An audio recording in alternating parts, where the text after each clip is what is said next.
more editing. So we caught our train at around about 10:15 in the morning. We knew that this would be a fairly long day. The train actually only takes about an hour and 45 minutes, which is really good, and honestly, I did not manage to get much editing done because I was so busy looking out the window because the scenery is beautiful. I tried to capture the snow and it just failed because it just kind of zips past you. So if you can, just look out the window because you are traveling at like 250 kilometers an hour. It comes with snacks because we came and we got our first class tickets because I got it through, I think it was Trainline. And so that was awesome to actually have like first class. Everything was super comfortable on the train. Toilets are good. And like I said, just this scenery. And you can see chateaus and it's just beautiful. Honestly, I love it and I miss it so much. And we knew that when we actually got to Florence that we would be on our feet basically running around because there was a funny bus system there which kind of caught us out a little bit, and so we just ran to our Airbnb and then went straight to lunch.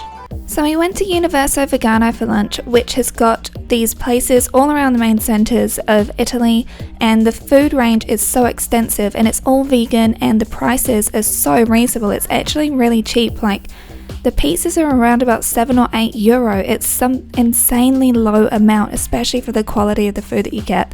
We actually came back here another time because we just loved it so much. And they actually brought our food out a little bit slower because there was a giant obnoxious group that was just in front of us. So they gave us something for free, which was really, really yummy. And I'm not ever going to complain about getting free food, especially when we're walking around as much as what we were. And so Brandon got a pizza and I got la paella, and we basically wolfed this food down so that we could rush off to go and see David at Galleria della Accademia.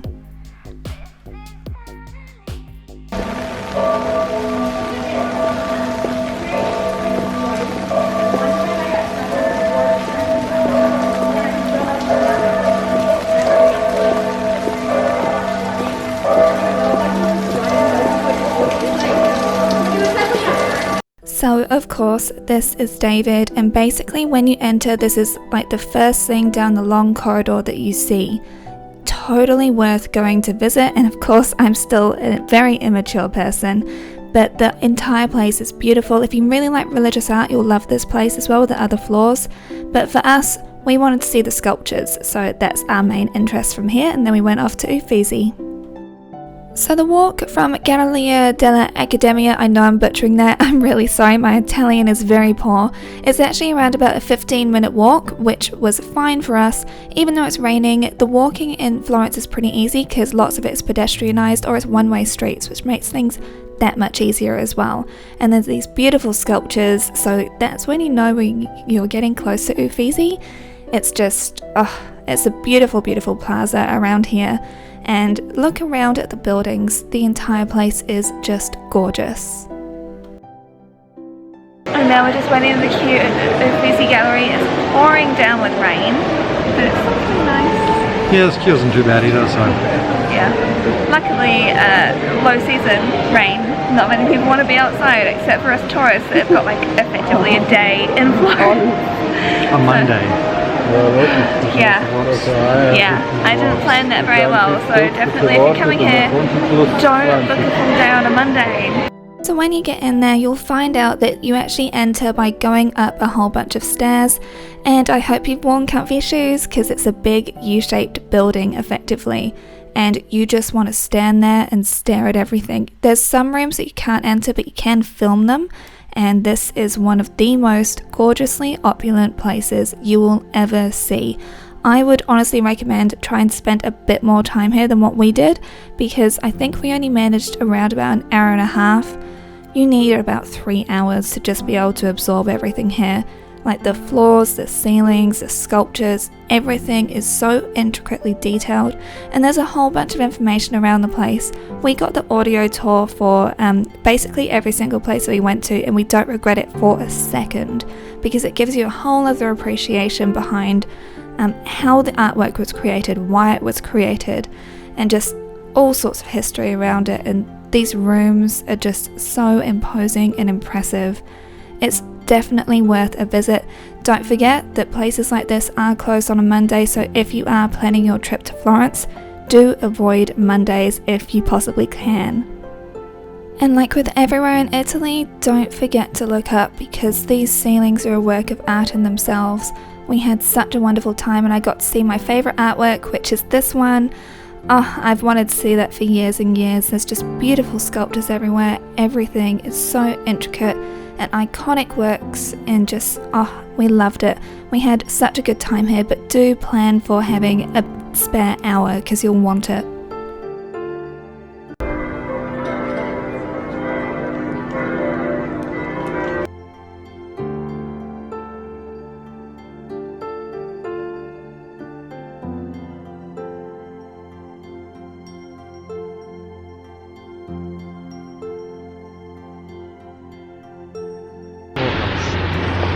Too many cars. So now that we are done with both of those galleries and a hell of a lot of rushing around, we're going to head off to Foodie Farm, which will hopefully be able to feed us with some good stuff, because finding vegan food in Florence is a bit difficult. Thank goodness for Universo Vegano if we actually do run out of options. Because that was really tasty earlier. Took forever though because there was a giant ass group in front of us. But in terms of like the actual galleries that we went to, The frizzy was something else. That's so impressive. I can see why it's a must go, and of course like it's got very iconic artworks, whereas with Accademia was like, pretty good. That was really beautiful as well, but like I guess because we've seen a lot of religious artwork over the past few days, it's almost a bit like overkill. Yeah, you go from places like the Vatican to Galleria Accademia, and it doesn't really compare. It's still beautiful and it's still relevant, but it's been a few days of heavy religious artwork. Yeah, quite a lot. The frizzy was quite nice with the Greek stuff as well. Oh yeah. And then Leonardo's work was very cool. Leonardo's work is really impressive. Yeah. It's almost like we need more time to be able to appreciate it, and like if we had an extra hour that would be really good. Yeah. Unfortunately we're pretty much closing time now. Yeah. Just before closing time, so bit of a push. Plus we're hungry. Yeah. And it's been quite a day. We have travelled to another city, so yeah. But anyway, it's still really gorgeous here, and I'm really excited to see what it's like a bit more tomorrow as well, and just discover, you know, the rest of the city. Even more teeny weeny little streets. Head up to Palatine up over there. Oh yeah. See the city come up on the hill. So we've got lots of cool places to visit. Yeah. And when you're walking the beautiful streets of Florence, just look around you. The entire city is just stunning. I love it so much. And walking around as well, I wanted to mention Conad because you can find some amazing vegan and gluten-free things here. Some really good sort of little supermarket things, effectively like Tesco's.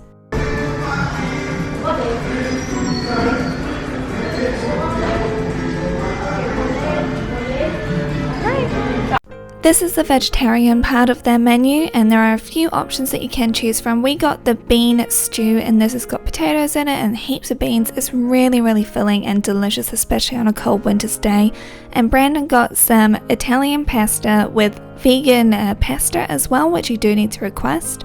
They're so flexible on this, and I got some falafel with roasted potato, and it's just divine here. Honestly, the food is so good, and they're really friendly with their service. We don't regret it for a second. So this is our cute little Airbnb. Excuse all of our mess because we arrived and we literally just signed the papers and left. This is our setup as well. It's kind of like a loft sort of place. It's pretty good. And there is a bit of a view, but it's raining right now, and it's also nighttime because it's nearly 9 o'clock. So the way I figured it was I would show you before we make a mess in the morning, because we're only here basically for a whole day, and then we're leaving. So we're just sleeping here 2 nights. But this is the kitchen. Really high ceilings, nice table set up. We've just gone and got some groceries as well, so we can make breakfast in the morning. And I'm about to chuck on a load of washing, because this place actually has a washing machine inside, so we don't have to go, you know, a mile away, which is awesome, because obviously we've packed light. Yeah, I will definitely say, like, this place, It's really, really cute, and Nicola, the person who actually owns the Airbnb, he's wonderful. He's so knowledgeable and really, really kind and flexible, and he's helped us out so much, and everything works beautifully. So honestly, when you have a good host, it makes quite a difference. So yeah, I'm actually really, really keen to fall asleep. I've got to say, very, very tired now. Overall today, it's been busy going from Rome to Florence, but I feel like we've actually managed to achieve quite a bit and still maintain our sanity and have a good time. And I'm looking forward to tomorrow, because obviously on a Monday in Florence most of the places are closed in terms of like museums and stuff. There are still a few places that are open, which is really good, and we'll just be, you know, absorbing the city and climbing that dreaded tower as well, because, you know, who doesn't want to climb like 300 or 400 steps? Who doesn't want to do that? The views are meant to be amazing, and we want to go up Palatine Hill as well, so I'm really excited, and I just hope that it stops raining, because that would make a big difference, but we'll see. Night, guys.